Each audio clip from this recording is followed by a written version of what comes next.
প্রিয় ছাত্রছাত্রী সকল, আজকে আমরা ক্লাস 5-এর বাংলা সাবজেক্টের পার্ট 5 মহৎ লোকের মহৎ কথা পাঠের প্রশ্নোত্তরটি করব। প্রথম প্রশ্নটা হচ্ছে, একান্ত সাধনার ফলে মানুষ কি অর্জন করতে পারে? উত্তরটি হচ্ছে, একান্ত সাধনার ফলে মানুষ সুখ্যাতি অর্জন করতে পারে, সকলের শ্রদ্ধার পাত্র হয়ে উঠতে পারে। খ হচ্ছে, নতুন ডাক্তার কাকে বলা হয়েছে? উত্তরটি হচ্ছে, ডক্টর বাণীকান্ত কাকতিকে নতুন ডাক্তার বলা হয়েছে। বিভূতিভূষণ মায়ের কাছে অনুনয় বিনয় করছিলেন কেন? বিভূতিভূষণ বন্ধুর কাছ থেকে একটি বই পড়ার জন্য চেয়ে এনেছিলেন। পরের দিনই ফেরত দেবার প্রতিশ্রুতি দিয়ে তিনি প্রদীপ জ্বালবার জন্য মায়ের কাছে তেল চাইলেন। গরিবের সংসারে তেল বাড়ন্ত, তাই মা বিভূতিভূষণকে ঘুমোতে বললেন। কিন্তু পড়ুয়া বিভূতিভূষণ মায়ের কাছে অনুনয় বিনয় করছিলেন আরও একটু তেল দেবার জন্য। ঘ হচ্ছে, হেলিডে সাহেব ঈশ্বরচন্দ্র বিদ্যাসাগরকে পোশাক পাল্টাতে হবে কেন বলেছিলেন? ঈশ্বরচন্দ্র বিদ্যাসাগর ভারতবর্ষে যখন ইংরেজ শাসন চলছিল সেই সময়ের মানুষ, তা সত্ত্বেও তিনি খাঁটি স্বদেশী ছিলেন। ইংরেজ শাসকের অধীনে থাকার জন্য গভর্নর হেলিডে সাহেব বিদ্যাসাগরকে পোশাক পাল্টাতে বলেছিলেন, কিন্তু এই দৃঢ় চরিত্রের মানুষটি আত্মসম্মান বিসর্জন দেননি। মোহাম্মদ মহসিন যে দয়ালু ব্যক্তি ছিলেন তার পরিচয় দাও। উত্তরটি হচ্ছে, একদিন গভীর রাতে মোহাম্মদ মহসিন শহরের পথে ঘুরে বেড়াচ্ছিলেন। হঠাৎ একটি কুঁড়েঘর থেকে একজন মহিলাকে বলতে শুনলেন, দাঁড়া, ভাতটা ফুটুক তবে তো খাবি। কুঁড়েঘরে ঢুকে মোহাম্মদ মহসিন দেখলেন ঘরে চাল ডাল কিছুই নেই। হাঁড়িতে শুধু জল চাপিয়ে গরিব বৃদ্ধাটি নাতি নাতনিদের ফাঁকি দিচ্ছেন। মোহাম্মদ তাড়াতাড়ি বাড়ি গিয়ে অনেক রকম খাবার এনে দিলেন। এরপর থেকে তিনি পরিবারটির মাসোহারার ব্যবস্থা করে দেন। মানুষের জন্য তার ছিল প্রাণ ভরা ভালোবাসা। চ নম্বরটি হচ্ছে, প্রফুল্লচন্দ্র রায় নিজের মাইনে থেকে মাত্র 40 টাকা রেখে বাকিটা দান করে দিতেন কেন? উত্তরটি হচ্ছে, ছাত্র বৎসল মানবদর্দী বিজ্ঞানী ছিলেন আচার্য প্রফুল্লচন্দ্র রায়। দুনিয়াজোড়া তার নাম, পৃথিবী বিখ্যাত এই বিজ্ঞানী একদিন কয়েকজন গণ্যমান্য লোকের সঙ্গে বসে কথাবার্তা বলছিলেন। এমন সময় একটি ছেলের চিঠি বিজ্ঞানীর হাতে এলো। চিঠিতে লেখা আছে, দেখলেন খুব গরিব সে, লেখাপড়ার জন্য সাহায্য চায়। অচেনা বলে একটুও দ্বিধাগ্রস্ত না হয়ে পোস্ট কার্ডে ছেলেটিকে আসতে লিখলেন। কলকাতা বিশ্ববিদ্যালয়ের বিখ্যাত অধ্যাপক তখনকার দিনে 1000 টাকা মাইনে পেয়েও নিজের জন্য 40 টাকা রেখে বাকি টাকা দান করে দিতেন। পার্টের মধ্যে আরও দুটি প্রশ্ন আছে নিচে দেওয়া, দেখো এটা এক্সট্রা প্রশ্ন দেওয়া আছে। ডক্টরেট ডিগ্রি লাভ করার পর ডক্টর বাণীকান্ত কাকতিকে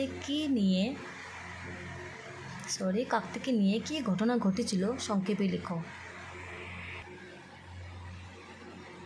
এটা উত্তরটা তোমরা এখান থেকে দেখে নেবে। তারপরটা হচ্ছে, তাহলে আপনাকে কিছুই ছাড়তে হবে না, নিজের পোশাকেই আপনি আসবেন। উক্তিটি কে, কার উদ্দেশ্যে, কেন করেছিলেন? সেটার উত্তর ওইখানে আছে, তোমরা এটা পরে দেখে নেবে। এই যে দেওয়া আছে, একদিন ধুতি চাদর আর চটি জুতো পরে ঈশ্বরচন্দ্র বিদ্যাসাগর গভর্নর হেলিডে সাহেবের সঙ্গে দেখা করতে যান। হেলিডে সাহেব বললেন, এরপর যেদিন বিদ্যাসাগর তার সঙ্গে দেখা করতে যাবেন সেদিন যেন ইউরোপীয় পোশাক পরে যান। তখন ঈশ্বরচন্দ্র বিদ্যাসাগর উত্তর দিলেন যে তাহলে তার সাথে আর হেলিডে সাহেবের দেখা হবে না, কারণ তিনি ধুতি চাদর চটি জুতো ছাড়তে পারবেন না, কাজেই আর আশাও হবে না। তখন হেলিডে সাহেব হেসে উপরের কথাগুলি বলেছিলেন। কিছু শব্দও দেওয়া আছে, এগুলোর অর্থ লিখবে। বিভ্রান্ত, সংকট, স্পৃহা, ইচ্ছা, ইতস্তত, এদিক ওদিক, মাসোহারা, মাসির জন্য কিছু টাকার ব্যবস্থা করা, গণ্যমান্য উল্লেখযোগ্য কিংবা গুরুত্বপূর্ণ ব্যক্তি, তৎক্ষণাৎ সেই মুহূর্তে, প্রখর তীব্র বিদ্রুপ, রসিকতা, ব্যঙ্গ, মহানুভব, মহান ব্যক্তি, পারদর্শী, দক্ষ, নিষ্ঠা, দৃঢ় আস্থা, মেধাবী, বুদ্ধিমান, নিরাময়, নিবারণ, নাছোড়বান্দা, একগুঁয়ে ধরনের লোক, বৎসল, দরদি। তারপরে দেওয়া আছে নিচের শব্দগুলো থেকে যুক্ত বর্ণগুলো বেছে নিয়ে ভেঙে দেখাও। প্রথমটা আছে নিষ্ঠা। নিষ্ঠা শব্দটিকে তোমরা যেমন নিষ্ঠা দেওয়া আছে, তো এটা আছে মধ্যনা শয় আর টয়ে। নিষ্ঠা শব্দটির দন্তার সঙ্গে দন্তনে নয়ের সঙ্গে কোনো বর্ণ যুক্ত নেই, কিন্তু এরপরটার সঙ্গে আছে মদিনা শয় আর টয়ে, এটা যুক্ত বর্ণ। তো এটাকে তোমরা ভেঙে দেখাবে। তো মদিনা স যুগ ঠ যুগ আ, তারপরে বিজ্ঞানী আছে, তারপর ডক্টর আছে, তোমরা এগুলো দেখে নেবে। বিজ্ঞানী হবে বর্গজ যুগ নিয় যুগ আ, তারপর ডক্টরটা হবে কয়টো যেটা আছে হবে ক যুগ ট। তারপরে হচ্ছে দেখো নিচে রেখাঙ্কিত পদগুলোর পরিবর্তে সর্বনাম পদ ব্যবহার করে বাক্যগুলো আবার লেখো।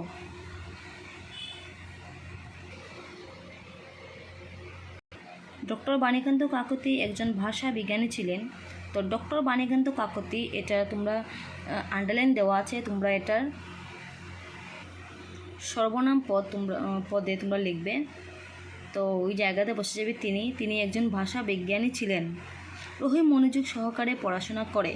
তো রহিমের জায়গায় হয়ে যাবে সে মনোযোগ সহকারে পড়াশোনা করে। তারপরে আছে মিতা গান গাইতে ভালোবাসে, মিতার জায়গায় হয়ে যাবে সে গান গাইতে ভালোবাসে। তারপর আছে বাক্য রচনা করো, এগুলো তোমরা পরে করে নেবে।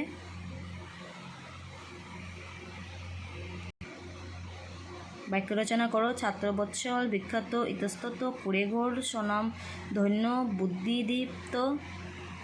তারপর আছে বিপরীতার্থ শব্দ লেখো। হেসে, শেষ, গরিব, আশা, অচেনা, অল্প, এগুলো করবে। তারপরে একটি শব্দে লেখো, যেমন যিনি শিক্ষাদান করেন কী হবে শিক্ষক, সেভাবে এক শব্দে তোমরা বুঝাবে। যিনি রোগীর শুশ্রূষা করেন ডাক্তার, যিনি ভাষা চর্চা করেন ভাষাবিজ্ঞানী, যিনি বিজ্ঞান চর্চা করেন বৈজ্ঞানিক।